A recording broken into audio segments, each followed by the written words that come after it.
Hello friends, नमस्कार। स्वागत है आपका उज्जवल क्लासेस यूट्यूब चैनल में। मैं प्रेमलता आप लोगों का स्वागत करती हूं। आज इस वीडियो में हम शुरू कर रहे हैं शिक्षण शास्त्र अध्याय के अनुसार हम करेंगे। आज का पहला टॉपिक है बाल विकास के सिद्धांत। इसके बाद इस टॉपिक से जुड़ी महत्वपूर्ण वस्तुनिष्ठ प्रश्न करेंगे। तो चलिए शुरू करते हैं। बाल विकास का सामान्य अर्थ होता है बालकों का मानसिक और शारीरिक विकास। बाल विकास मनोवैज्ञानिक की एक शाखा के रूप में विकसित हुआ है। इसके अंतर्गत बालकों के व्यवहार, स्थितियाँ, समस्याओं तथा उन सभी कारणों का अध्ययन किया जाता है जिनका प्रभाव बालक के व्यवहार पर पड़ता है। विकास का संबंध गुणात्मक एवं परिमाणात्मक दोनों से है। गुणात्मक में जैसे आ गया कार्य कुशलता, ज्ञान, तर्क, नवीन विचारधारा, एवं परिमाणात्मक में आ गया लंबाई में वृद्धि, भार में वृद्धि तथा अन्य। तो इसे भी ध्यान रखेंगे। क्रो के अनुसार बाल विकास वह विज्ञान है जो बालक के व्यवहार का अध्ययन गर्भावस्था से मृत्यु पर्यंत तक चलता है। तो बालक का जो विकास है माँ के गर्भ में ही शुरू हो जाता है। तो इस पॉइंट का भी ध्यान रखेंगे। स्किनर के अनुसार विकास वह क्रमिक एवं मंद गति से चलने वाली प्रक्रिया है। तो कभी कभी इनके परिभाषा भी उठा करके पूछ लेते हैं कि स्किनर ने कौन सी परिभाषा दिए हैं। हरलॉक के अनुसार बाल मनोविज्ञान का नाम बाल विकास इसलिए रखा गया है क्योंकि विकास के अंतर्गत अब बालक के विकास के समस्त पहलुओं पर ध्यान केंद्रित किया जाता है, किसी एक पक्ष पर नहीं। तो बालक पर जो है सभी पक्ष पर ध्यान केंद्रित किया जाता है। बाल मनोविज्ञान के अंतर्गत खेल कूद चाहे शारीरिक विकास हो, ये सब पर किया जाता है। तो इस पॉइंट को भी ध्यान रखेंगे। बाल विकास के सिद्धांत। तो पहला है निरंतरता का सिद्धांत। इस सिद्धांत के अनुसार विकास एक न रुकने वाली प्रक्रिया है। माँ के गर्भ से ही यह प्रक्रिया प्रारंभ हो जाती है और मृत्यु पर्यंत तक चलती है। पर यह गति कभी तीव्र और कभी मंद गति होती है। एक छोटे से नग्न आकार से अपना जीवन प्रारंभ करके सबके व्यक्तित्व के सभी पक्षों जैसे शारीरिक, मानसिक, सामाजिक आदि संपूर्ण का विकास इसी निरंतरता के गुण के कारण भली भांति संपन्न कर सकते हैं। तो इस पॉइंट को भी ध्यान रखेंगे। 2 में है समान प्रतिमान का सिद्धांत।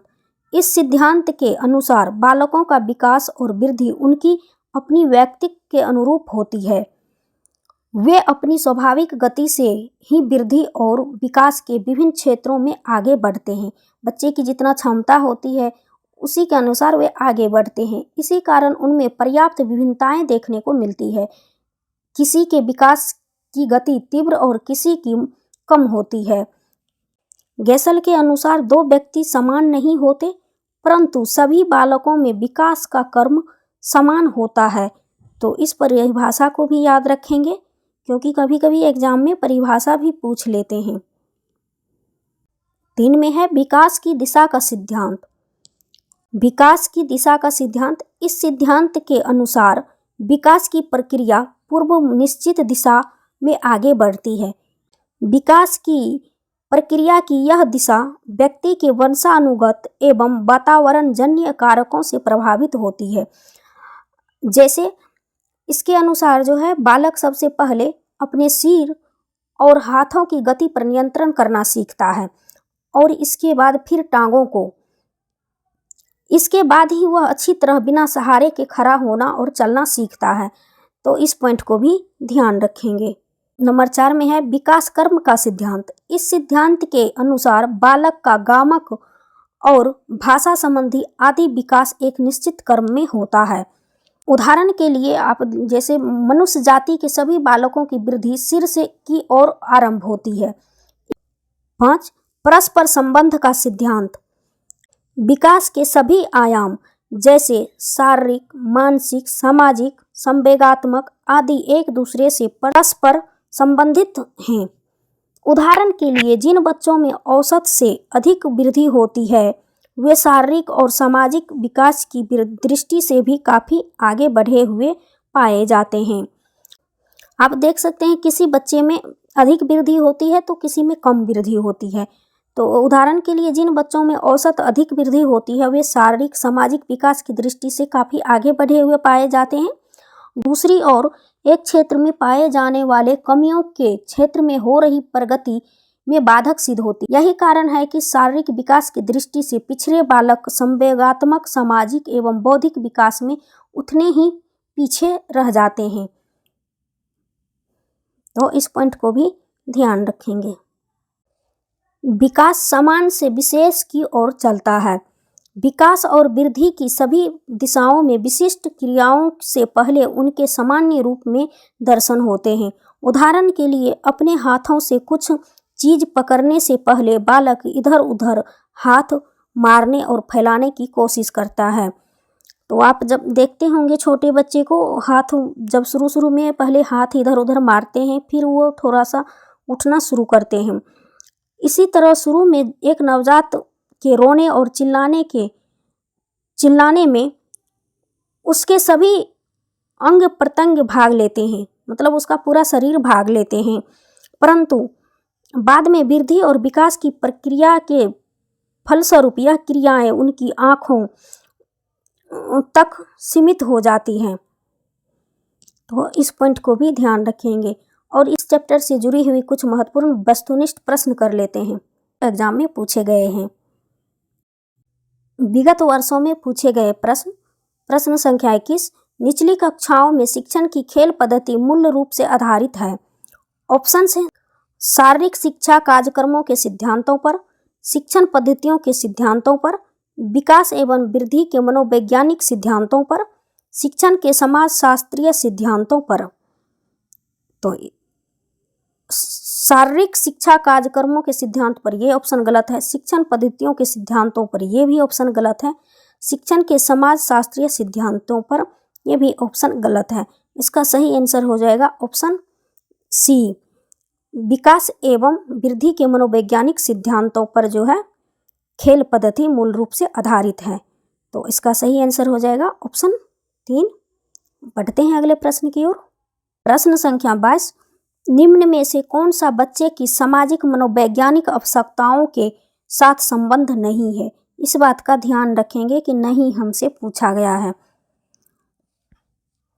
सामाजिक अनुमोदन तथा सराहना की आवश्यकता, संवेगात्मक सुरक्षा की आवश्यकता, शरीर से अवशिष्ट पदार्थ का नियमित रूप से बाहर निकलना, सानिध्य संगति की आवश्यकता।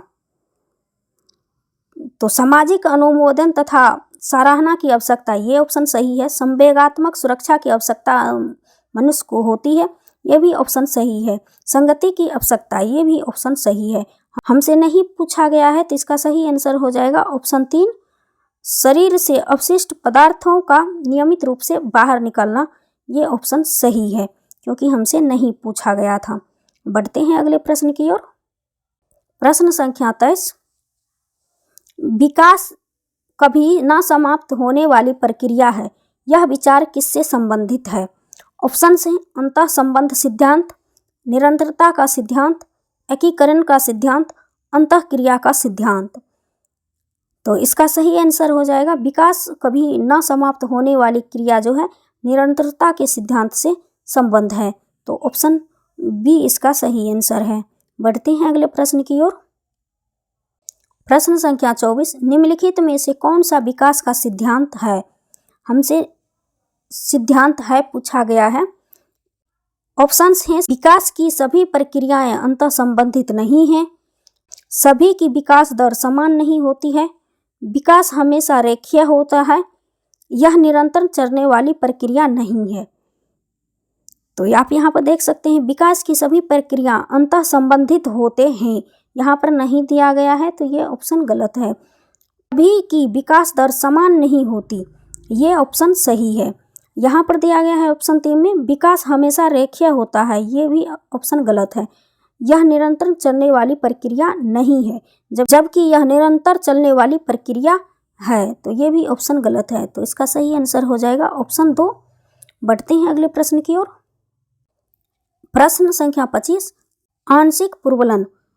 ऑप्शन है वास्तविक कक्षा कक्ष में अनुप्रयुक्त नहीं किया जा सकता है, पशुओं को प्रशिक्षित करने में सर्वाधिक कार्य करता है, सतत पूर्वलन की अपेक्षा अधिक प्रभावी होता है, सतत पूर्वलन की अपेक्षा कम प्रभावी होता है। तो आंशिक पूर्वलन जो है सतत पूर्वलन की अपेक्षा अधिक प्रभावी होता है, तो ऑप्शन सी इसका सही आंसर है। बढ़ते हैं अगले प्रश्न की ओर। प्रश्न संख्या 26, निम्नलिखित में से कौन सा कथन सत्य है?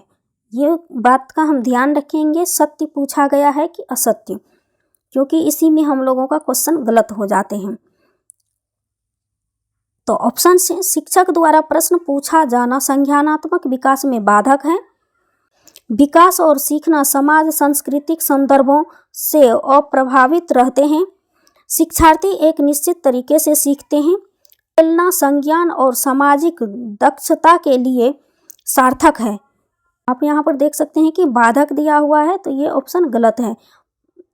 शिक्षक द्वारा प्रश्न पूछना संज्ञानात्मक विकास में बाधक है, ऐसा नहीं है, साध्य होते हैं। विकास और सीखना सामाजिक सांस्कृतिक संदर्भों में अप्रभावित होते हैं, ये भी ऑप्शन गलत है।